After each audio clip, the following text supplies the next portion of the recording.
Kids, babies, quiet down, babies, quiet down. Come on, babies.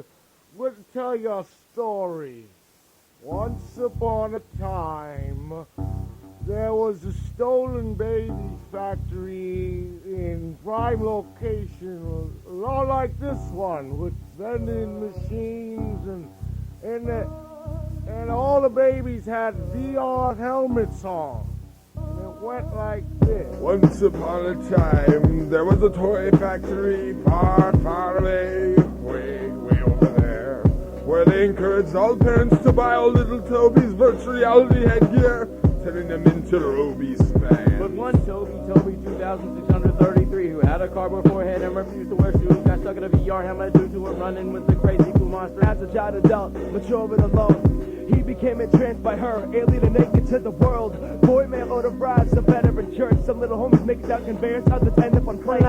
Toby with his powerful and and grip. He'd not be nothing but into God about smiles and dishpan 6 fingers. It's the really different ones who get cooking better faster with a headset. Let him be the her. His heart was ripped out of its hands to be. The villain silly most is cool, taking out your girlfriend out on blind dates without any hesitation. But wait, before the station identification breaks, the fate of the whole place waits. Does little Toby ever awake to break the chains of the chin-strap snakes, to break the brains of the insane kids? Lit stupids, a product of the movies, to say the least. Sheesh. A silent force, natural and necessary, lost in a lovely digital existence where whistling birds cease to be with the loss of his tunnel gaze. Outside of it, the verse is a stack of fantasy. It's one tender touch. She could tell the difference between a real mustache and a prosthetic one. And so he avoided living the life of a man little rod by being hired by the FBI to weed out birth mental lookalikes from the real one who had been selling a load of rods to the aliens. He should not be pawned off, click banners on a spiritual meat locker, strung up with pigs in human suits.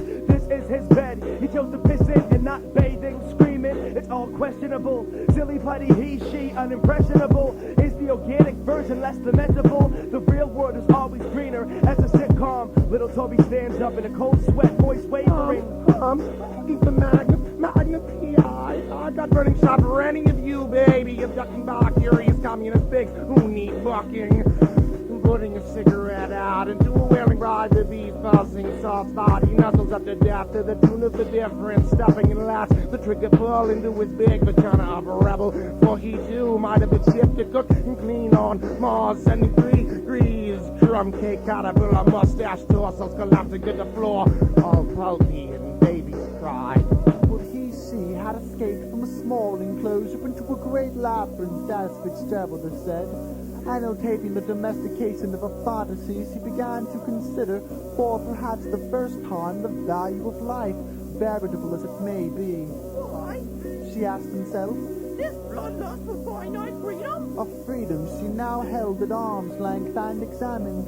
It appeared before this curiously desperate personage an apparition, ethereal and unearthly, yet somehow as vulgar and self-consciously vile as any human construct.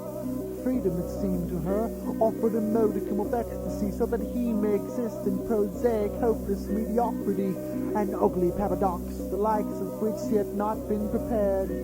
Then the tortured awareness that for naught had he denuded herself of the VR gear.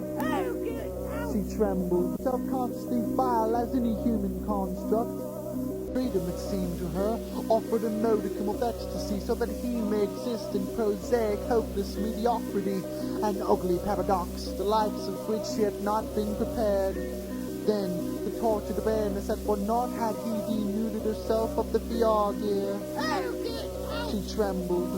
Woo! Look it! Wow, it's red! She continued in a roar. Roar! Bro! Bro! Days later, the property intact, she gave herself to the very nearly Nazi-like, not-so-discreet charm of the bourgeoisie, and married, as her conscience slept deeply.